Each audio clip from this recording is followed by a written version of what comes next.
elaborar cuáles son todos nuestros derechos.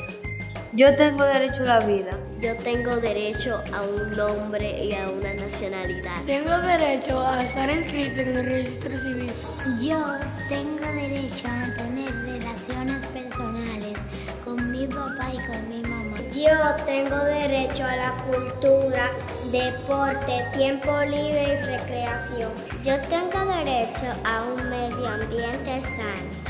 Yo tengo derecho a la integridad personal. Yo tengo derecho a la libertad.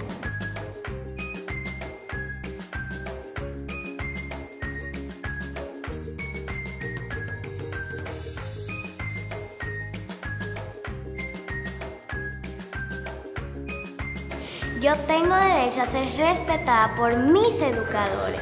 Tengo derecho a opinar y ser escuchado.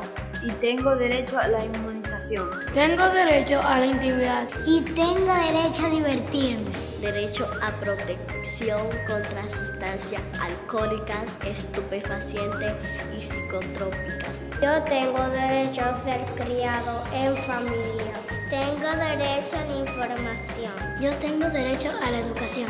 Yo tengo derecho a la salud. Tengo derecho a la protección contra la explotación laboral. Yo tengo derecho a la información en materia de salud.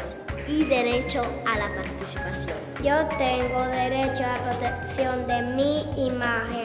Yo tengo igualdad de derechos. Yo tengo derecho a la restitución de derechos. Tenemos derecho a que se respeten